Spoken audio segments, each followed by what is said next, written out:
안녕하세요. 한국수본수도 연구회입니다. 지난 영상들을 통해서 우리는 통증의 진짜 원인이 발과 신발, 그리고 중력에 맞서 균형을 잡으려는 우리 몸의 무의식적인 노력에 있다는 것을 알아보았습니다. 그 중심에는 우리 몸을 보호하는 놀라운 지휘자, 무의식 신경구조 KSNS가 있습니다.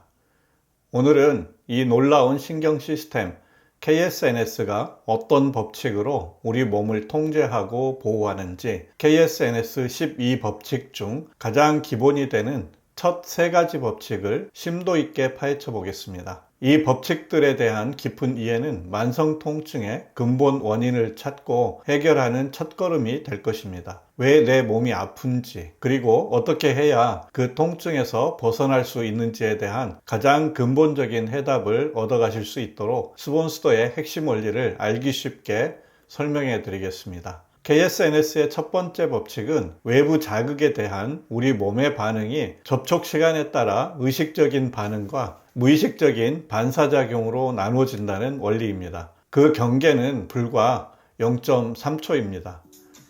외부의 힘이 0.3초 이내에 아주 빠른 속도로 몸에 접촉하면 우리 몸은 두뇌가 생각하고 판단할 겨를 없이 자동적으로 반사작용을 합니다. 넘어질 때 순간적으로 손을 짚어 몸을 보호하는 행동이 대표적이라고 할 수 있습니다. 사람이 넘어질 때 엉덩관절과 골반이 땅에 닿기까지 약 0.5초가 걸리는데 그보다 빠른 0.3초 안에 몸을 보호하기 위한 KSNS의 정교한 설계입니다. 하지만 접촉 시간이 0.5초를 넘어 길어지면 우리는 그 자극을 의식적으로 인지하고 자신의 의지에 따라 어떻게 반응할지 결정하게 됩니다. 이 무의식적 반사는 정보가 뇌까지 올라가 명령을 내리기 기다리지 않고 척추에서 바로 긴급 지름길로 근육에 신호를 보내기 때문에 가능합니다. 위기 상황에서 복잡한 보고 체계를 거치지 않고 현장에서 즉각 조치하는 것과 같은 원리입니다. 조치가 끝나고 나서야 두뇌는 의식을 하게 됩니다. 한마디로 선조치 후 보고인 셈입니다. 그렇다면 이 빠른 반사신경에 문제가 있는지 없는지는 어떻게 알 수 있을까요?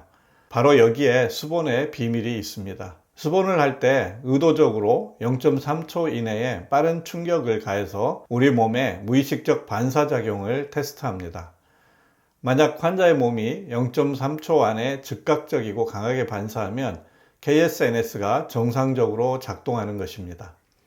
하지만 반사가 없거나 0.5초 이상 느리게 반응한다면 이는 KSNS가 고장나 제 기능을 못하고 있다는 명백한 증거입니다. 이것이 수본을 통해 통증의 근본 원인을 찾아내는 핵심 원리 중 하나입니다. 매우 중요한 내용입니다. 꼭 기억해 두시기 바랍니다. 두 번째 법칙은 우리 몸의 모든 움직임에는 반드시 그와 반대되는 방향에서 제동을 거는 무의식적 신경작용, 즉 제동장치가 존재한다는 원리입니다. 우리 관절에서 동작을 일으키는 근육은 항상 쌍으로 작용하는데 힘을 쓰는 주된 근육을 작용근, 그리고 반대편에서 제동을 잡아주는 근육을 대항근이라고 합니다. 영상에서 밝게 빛나는 근육이 작용근입니다. 이 관계는 마치 줄다리기와 같습니다. 한쪽 팀, 즉 작용근이 힘껏 당길 때 반대편 팀인 대항근은 적절히 버텨주며 팽팽한 균형을 유지해야 한쪽으로 쏠려서 넘어지지 않습니다. 그런데 만약 이 작용근과 대항근이 균형을 이루고 있던 상태에서 버텨주던 대항근이 힘이 약해진다면 어떻게 될까요? 당기던 쪽은 균형을 잃고 그대로 넘어져 버릴 겁니다. 몸은 이러한 부상을 막기 위해 버티는 힘이 약해지면 당기는 힘도 의도적으로 같이 줄여버리게 되는 것입니다. 실제 우리 몸에서 어떻게 작용하는지 발가락을 예로 들어보겠습니다. 우리가 발가락을 구부릴 때 발바닥 쪽 작용근이 힘을 쓰기 시작하면 발등 쪽 대항근은 이 발가락을 구부리는 움직임이 과도하지 않도록 브레이크를 걸어줍니다. 이 두 근육이 마치 줄다리기를 하듯 팽팽한 균형을 이룰 때 우리는 안정적으로 움직일 수 있습니다. 그런데 꽉 끼는 신발이나 잘못된 보행 습관으로 발등 쪽 대안근의 신경이 고장나 힘이 70%로 약해졌다고 가정해 봅시다. 이때 KSNS는 관절을 보호하기 위해 100%의 힘을 낼 수 있는 작용근의 힘을 의도적으로 70%로 통제해 버립니다. 그 결과 발가락 구부리는 힘이 70%로 약해지고 마는 것입니다. 이렇게 KSNS가 의도적으로 제동을 걸어 놓은 곳은 유일하게 수본을 통해서 정확히 찾아낼 수 있습니다. 문제는 여기서 시작됩니다. 신체의 한쪽 부분이 70%의 힘만 쓰게 되면 100%의 힘을 쓰는 반대쪽과 균형이 맞지 않아 몸 전체가 비틀어지게 됩니다. 이러한 불균형이 지속되면 결국 만성적인 통증으로 발전하게 되는 것입니다.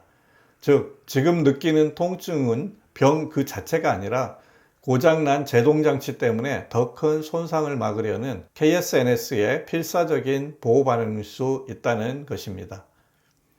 세 번째 법칙은 우리 몸의 생존과 직결되는 균형에 관한 것입니다. 중력이 존재하는 지구상에서 우리 몸은 중력 중심이 기저면 안에 오도록 유지하지 못하면 넘어지게 되고 이는 곧 생명의 위험으로 이어질 수 있습니다. 이러한 생명의 위협으로부터 우리 몸을 안전하게 보호하기 위해 KSNS는 그 무엇보다 균형을 잡는 것을 최우선으로 합니다. 이 균형을 잡는 모든 활동은 의식의 영역이 아닌 KSNS가 관장하는 무의식의 영역에서 이루어집니다. 우리가 매일 하는 걷기를 한번 생각해 보겠습니다. 우리는 왼발을 20cm 앞으로, 오른팔은 15도 뒤로 이렇게 계산하며 걷지 않습니다. 울퉁불퉁한 길을 걸을 때도 몸이 알아서 자세를 바로 잡습니다. 이것이 바로 우리가 모르는 사이 KSNS가 우리 몸의 균형을 완벽하게 잡아주고 있다는 가장 확실한 증거입니다. 자전거 타기나 수영 역시 마찬가지입니다. 이러한 무의식적 균형 감각은 말이나 이론으로 배우기 어렵지만 한번 몸에 익으면 쉽게 잊혀지지 않습니다. 우리 몸의 균형 감각은 의식적인 기억이 아닌 KSNS 신경계에 각인되기 때문입니다. 물에 빠진 위급한 상황에서도 머리로 아무리 구조 방법을 잘 암기하고 있어도 몸이 무의식적으로 균형을 잡지 못하면 생존하기 어렵습니다. 이처럼 우리 몸의 균형은 철저히 KSNS의 무의식적 통제하에 있습니다. 오늘 우리는 KSNS의 세 가지 법칙을 통해 우리 몸이 어떻게 0.3초의 무의식적 속도로 반사하고 모든 움직임에는 보이지 않는 제동장치가 작동하며 넘어지지 않게 이론적으로 배울 수 없는 균형 감각을 유지하는지 알아보았습니다. 이처럼 우리 몸은 스스로를 보호하는 정교한 법칙에 따르고 있습니다. 하지만 만약 이 법칙을 관장하는 신경에 오류가 생긴다면 어떻게 될까요? 그리고 그 오류는 어떻게 찾아낼 수 있을까요? 그 오류를 찾아내는 방법이 바로 수본입니다. 오늘 우리는 KSNS의 세 가지 법칙을 통해 우리 몸이 어떻게 스스로를 보호하는지 알아보았습니다. 하지만 만약 이 정교한 시스템에 오류가 생긴다면 어떻게 될까요? 근육은 왜 약해지고 마비는 왜 일어나며 신경과 혈관은 어떻게 손상되는 것일까요? 다음 시간에는 KSNS 4, 5, 6, 7번 법칙을 통해 KSNS가 고장났을 때 우리 몸에 나타나는 구체적인 현상들과 그 해결의 실마리를 찾아보겠습니다. 오늘 내용이 만족스러웠다면 저희 채널을 구독해 주시고 앞으로 계속될 수본수도 여정에 함께 해주시면 감사하겠습니다. 지금까지 시청해 주셔서 고맙습니다. 한국 수본수도 연구회였습니다.